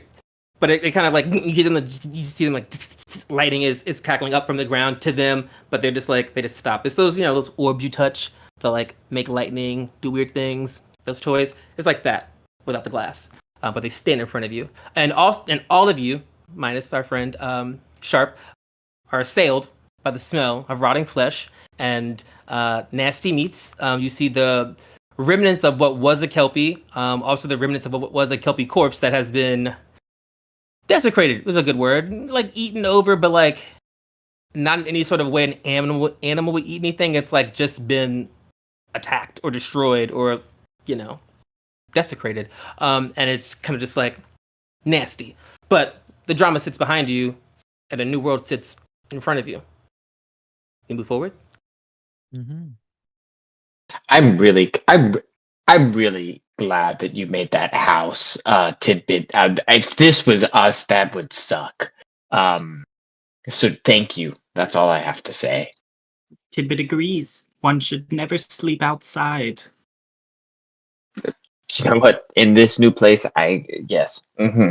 I feel like that goes against the nature of your being, Tidbit, being a frog and everything. Don't they belong outside? There we go, right here. Ooh, belong is a strong word. Tidbit is chosen by God. Tidbit belongs wherever Tidbit goes. I could see how you would think that. It's interesting. So tell me more about this god that you're chosen by, though. Oh, Sir Irva, Summer Song. Yeah. What are they about? They are the everything. They are the pinnacle of everything. Does that not explain itself? Vague grandeur, if I would put it a certain type of way. Tidbit does not know a lot of big words. We can talk about this and walk too, right? I don't want to be near this. We're walking. Whatever. I'm walking. Yeah, he's just talking from the top of my head. Okay, very good. Let me get a nature check from either Ursine or Desiree can make it. The other one will be giving the help action. So whoever rolls it will be rolling with advantage. But between the person who's the ranger and the person who's from here, you'll have advantage on it. Whoever has the highest can actually make the roll if you would like. I have a plus 11. I have disadvantage. Oh, you know what? There you go. Desiree, a nature check with advantage as he helps you. Which is just him going, well, that can't be right. That can't be right. That can't be right. It's a 21. 21. You start to move yourself into the direction you believe to be towards the mountains, and that is your like your starting point. Go to the mountains, and then you can at least figure out where to go from there because it's near the mountains. But you'll have to cut through a a state's worth of forest to get there. And also, just so people are aware, while Desiree her parents are close, they are not close. Nothing in the Fae is close. Imagine the Fae map is just layered over America, and that's distance from things. It just takes so long to get really anywhere. And also, the people who live in the Fae don't travel. If you're from the court, typically if you're from the Court of Summer, you stay in the Court of Summer. You live in the Statue City. If you're from wherever, you just kind of stay that place. Traveling is not a thing that people do. That's why there's not a lot of magic circles. There's not a lot of roads. People are very much kind of stay where they're at, and they make that place look awesome, and then flex on the people who live in their place about it. But you all start to move away from the river, into the forest towards Desiree's home, or the direction of what you believe to be Desiree's home, with the aid of Ursine, as you all just start to move through the forest. And as you move through the forest, you lost my train of thought. As you move through the forest, I need everyone to make me a perception check or survival. You can either look where you're going, or you can be looking where you're going, or you can be like looking for things. I think I'm gonna go survival. I got a 10. Yeah. Got a 13. Got an 18 for I've survival. got a 2. I'm booking it. Oh, Got a 22 for perception. Yeah, but my lighthouse sees. oh, you got the sight on you. Great. That is so. Tibbet is directing the cheese, who is just moving, and Desiree is quickly following behind the cheese.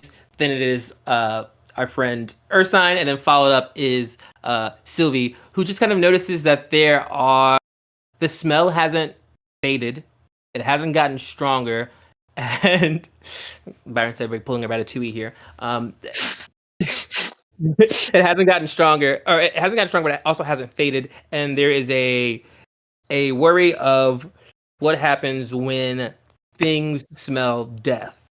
Like the allure of when things smell something that has died, and then there are things that kill things, and there are things that go after it is dead. And there are things that don't know the difference between things that are dead and alive. They just know the smell of death. That's they just are attracted to the scent of death because that is their lifeblood. And so there is a worry in you that either you want to sanitize your party and try to get rid of this smell, or you think that if you keep the smell on you, that you will eventually attract something of, something you don't want to attract, which is anything. Yeah. So Sylvie's gonna be. It'll look a little weird, but just doing a little fairy floating dance around them, playing with the weave itself, getting intertwined with the energies around us in order to just kind of do a cleanse, see if that helps with things, or if we're just gonna be smelling like rotting flesh. Give me, you can use your arcane intuition to pop a detect magic to see if this smell is magical, or if it's just the scent of something that's on you. Which is how do I need to wash, or do I need to do a spell? And then you can absolutely make that. I guess you don't have to actually do anything. You just expend the resource to do it. Yeah. Your kind of eyes kind of glow, and you start to see magic. And now you can control it. When you were a kid, you used to just see magic, and everyone thought you were fucking crazy because there's magic in everything in the Fae, and it's kind of overwhelming if that's all you see. It's like having night vision goggles on, but someone turns the lights on, and you're just like, oh, this is what it looks like. But you gotten better at controlling that ever since you were, got adopted and got trained, and things started working out for you. And so your eyes kind of roll back, they flash, and you can see everything. You see there's magic running through the trees. You see there's magic running through the ground. You see the magic of the party in front of you. You can see that the radiant magic that comes off of them. There's a signature of magic that comes from a caster, because typically you can see School of Magic, but you can see that they have the potential to cast magic, which also is most things in the Fae, not completely unheard of. You do not see what would be the animated stinky clouds. You don't see little lines of lingering smells off you. That's like something's tracking you, or like lingerings of a scrying spell or any kind of divination magic. You think that they just might stink. So So you know I that. don't get Mhm. that, like, I don't pick up a stronger sense of it with where we're heading. Like, it's actually just the smell, Right. You because that think. would make me worry a little Mm, differently. yeah. You don't think that if you're looking for the source of the smell itself, it is not the party, but you do know that it is all around you. And so that is also, even if they're not That hunting you. doesn't seem magical, even though all around me. Yes, it is giving that this place is full of death, which Alright. is quintessentially like the almost the opposite of what the Court of Summer is. Like the Court of Summer Mhm. is the beginning of life. It is the first step in, like, it's like, summer, and it's like when Yeah. you are planting crops. It Autumn. is like the beginning. And so I was like, oh wow, like it's so nice. And so yes, it's giving very autumn. It's giving like the death and decay. And from when you were in that uh training zone, elemental things aren't supposed to be reaching over. Like the Court of Autumn isn't supposed to be seeping over into the Court of Summer, and if it is, that is weird. But you do note that does Yeah. seem to be what is After happening. noting that, I'll definitely say to the party, so guys, after, like, looking at the magic that's around us, I have a feeling that this death smell might actually be death that we're leading to. I mean, whether it could be something that's leaked over from the Court of Autumn, I know that's ultimately where we were going in the energy thing that's happening there, but we should definitely probably be wary of moving forward what's around us. I'm still concentrating on Aura of Life too, just like assuming it hasn't been longer than 10 minutes since I jumped over the river.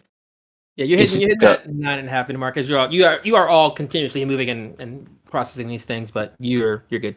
The spell is still up. is Sorry. this getting stronger as we move forwards, or is it following us, or is it stuck I to mean, us? it feels pretty much the same right now, but that's what makes me worry, because that makes me feel like there's a very big source from somewhere for it to leak this way.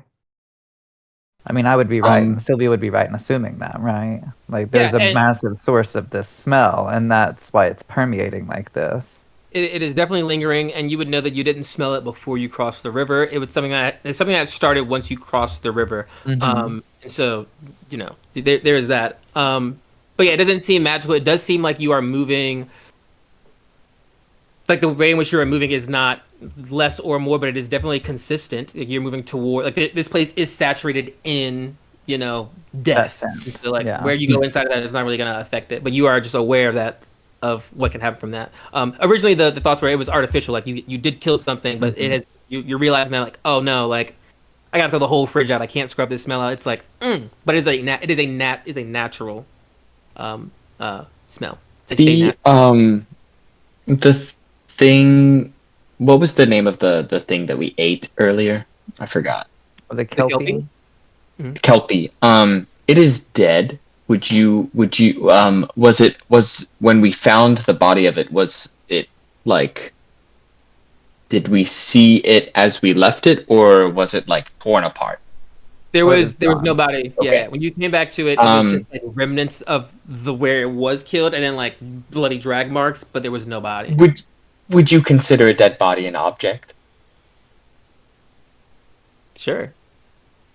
Can I cast locate object and try to find any other like points where the pieces of this kelpie would be? Absolutely. That's your whole. Um, That's your whole thing. Your family finds I stuff. can I can read the description of locate object out if you would like. Hit me with it. Describe a name or object that is familiar to you. The kelpie. You sense the direction of the object's location as long as the object is within 1,000 feet of you. If the object is in motion, you know the direction of the movement. The spell can locate a specific object known to you as long as you have seen it up close within 30 feet at least once. Yes. It cannot locate an object if any thickness of lead, a thin sheet, blocks the direct path between you and the. Okay, yeah. So if there's lead covering it, then I can't locate it. Nope, you're all good. You cast that spell, and you're using that one is from your dragon mark, correct? Or that just- I do not recall. It may have been something that I just picked up. I just need the mark of finding, so I knew you had your family does find things. That was their gift from Tiamat way back when they became part of the Will of Asteri. But it doesn't. You snap into it either way, and you recognize that you're picking up several pieces because your Kelpie corpse is what you're looking for. You pick up several pieces, but you note that there is one in front of you to the right, so like northeastish, and that is giving the strongest signal. So it's probably like a vital organ or something that is quintessential to the Kelpie being the Kelpie. So tail, the head, the heart, something of that nature, or the whole Kelpie. But obviously it's in several pieces, so like not the whole Kelpie. It's obviously been torn apart. Spoiler alert. But The biggest chunk. yeah, you can get the biggest chunk of it, which would be the most magical because that is the most consolidated magic in it. Because Kelpies are magical. Everything's magical here. But So northeast. she's ahead of us. Okay. Okay, I will. It is concentration for 10 minutes, so I'm gonna, hold on to that, make sure it's stationary or locate where it's moving to, and I'll let everyone know about this information, whether or not we want to go to it or away from it. Yeah, and you that is perfect. You have the option of either going towards it and killing it, and same if that quells it, or you know where it is, so you know where not to go. You can at least avoid it if you want to just skirt around That's it. how Kelpie's thinking. The Kelpie body, like the big ass carcass. Yeah, I'm just asking Ursine, like, what is it? Like, what are you saying? This, like, we saw the Kelpie. It was absolutely brutalized. Right. And pieces of it are in that direction. We know that we did not leave it in that direction, so we can follow it, or we can go in a different direction, which I am privy to. I Some vote wild going beast in the got other a piece direction. of it and went through the jungle or the forest and is eating it. And Well, you would hope it would be a wild beast. I only assume that it's the source of this stench of death What because stench? What are you talking as soon as about? we cross. Do you not smell sharp? Oh, there's no. a stench of death. How could I have forgotten? Food folk do not smell. Right. There's a yes. Do they There's not? a stench of death. No, they don't. Do they not? Nope. Nope, they do not. They do not. That's a series of checks. Right? That's Scott making a charisma roll. He can decide what he's gonna roll. Andrew, you can roll me a history to see if you think that's right, because you hunt them down. You're also in the forest. You got that going for you. And food folk are your favorite foe, so you got that. And Tanner, you can roll a insight check. You're just like, what? Just because you're watching that happen. You're like, wait, what? Oh, God. Rolled a 6. Well, I rolled a nat 1. I was like, oh, a 6 is so bad. Okay. My insight was a 25, so... Beautiful. And okay, so you know that Scott is lying, or that Sharp is lying, that food folk can't smell. Ursine, you believe from your notes that food folk can't smell. Like you're like oh, you're right. Like food folk, I always forget that food folk can't smell. Like that's the thing. Forgot about that. Yeah. Either they smell too much, or they don't smell at all, and I'm pretty sure it's. So you're just gonna. It's the one thing. It's the one thing I always get caught up on. I always get caught up on that. Do they smell? Do they not smell? There's a smell of death in the air. Fun fact. Like smelly food folk, are they smelling? It's hard. It's hard. Like he doesn't know the sticky cheese. You never know. And like Sharp knows for a fact food folk don't smell. My reaction was very like, oh, I forgot I was a food folk for a second. That's Why would you forget that? Because I'm having a good time with a frog on my head. I'm feeling away from everybody Hey. like I could be anybody right now, you know? If it means anything, he might be poisonous. You know, that might be the No, the reason. frog is poisonous. It's lucky that the cheese just so happens to be resistant to poison damage at the same time. Oh, sick. Oh, so like you don't Or get any. immune You're or just whatever. high. That's No, sick. I it wish hurts. Actually, I'll reveal something Damn. to you right now if you'd like, because we're becoming Please. pals. Oh, As we currently are Hey. lying to each other, we are, yes. Yes. I'm going to turn slightly in the light, and you're going to see one of the cheese holes kind of turns. It's got a little bit of green kind of inside of a little bit. I know what you might be thinking. Mold. No. It's actually a little bit of poison. Some of my insides from a long time ago, we're not going to go into it, got a little poisonous. So some of these war holes are the poison dripping from my inside. You never thought about getting a healer? That's kind of gross. Yeah, I've had that all my life. It's been a good couple years. This feels like one of those times where we're gonna have to roll some dice here. Scott, you can make your charisma check, and for those who are, All right, I'm taking Flash of Genius on this one. I really got to sell this one. I'm just gonna roll. My one insight passive was only 20. 15. passive 20. What did Tanner have? 15. 15. I Andrew, what'd rolled, you I got a I 19. rolled 2 6s plus. What was the roll for? You're doing insight. Insight. That'd be an 11. 11. Okay, All right. good. I got a Scott, what'd you 17. roll? 17. So, Tidbit knows. A couple so of us. again, the person you are talking to is oblivious to what's happening. Everyone else is like, I think you and what's happened is you and Ursan are having this conversation, and Sylvie, Tidbit, and Des are in the back like, that's not how to be that's. It just like, being like that's crazy. Damn, I guess I actually know nothing about food folk. This is embarrassing for me. I just look over at Tidbit and Desiree and I'm like, we all three know that the cheese is currently lying, right? Not to be rude or anything sharp, but by the chance that you may die, would it be possible that I could cut you open, just for like research purposes? I'm very intrigued about what's going on in there. You could probably fit in one of his war holes now. You don't worry, he won't die. He's blessed by God today for the next Oh 6 yeah, hours. he doesn't die. Rip him open. That Can was we rip you open, Sharp? For All right, research listen, purposes. I barely fucking know y'all. All right, now you want to rip my body open when I die? You're not giving real helpful teammate vibes right now. You're giving hope you go so I can experiment vibes. I said not to be rude, and I said by the chance, so there was no harm intended. Oh, well, if there's no harm intended, Yeah, no harm in the cutting of your body. I'll write up a contract later. I gotta see what you have that I want first, in case you die. Sounds like a fair deal.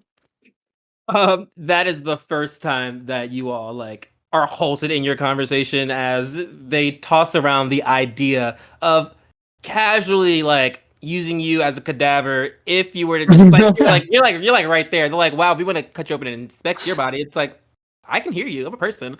In that moment, No, we're saying it to you. that is where we're gonna stop this session as the party stops for just a moment, and we will pick back up. I will also say that you are 5 minutes into your locate creature spell, and your aura of purity or life, that spell you cast, is over. So you travel 5 more minutes into it. You are hundreds of feet away from the location of the. Well, I guess I assumed you're walking towards it. Is that accurate or no? Well, no, we're not walking towards it. No. Keep going that We're keeping a No. distance while heading towards family land. Okay, yeah. So you go west, and so then you aim to go the way your direction you're moving. I also keep just changing north, so it's like if you're moving forward, that's going to be your north. Or if I'm talking about the map, you will understand what's happening there because it's great. I'm not gonna tell you. So as you head west towards the mountains, you're now heading southwest, which is great because the weird signal you were getting was northwest, higher up that mountain range. You're going down it, which is technically inclining you closer to where you want to be for getting to the Court of Autumn, but it may put you farther past where Desiree's family's grove is. But that is just something you have to figure out. But also, you're trying to avoid this weird thing that's killing things. And so you kind of keep it, you track this at 1,000 feet, and you just kind of keep it at 1,000 feet as you're like moving your way, and you just keep tracking it, psychically for 5 minutes to keep you moving that way. And as you're moving that way, that is where you're stopped as they're like, "Can we cut you open?" And you're like, "No!" And that is where the camera goes. And we will see you all next week as we decide if we, we'll see how this contract gets. What are the terms of this contract? They're getting his body and his holes, so who knows whether he's gonna get out of it. Anything's possible here in Silver now.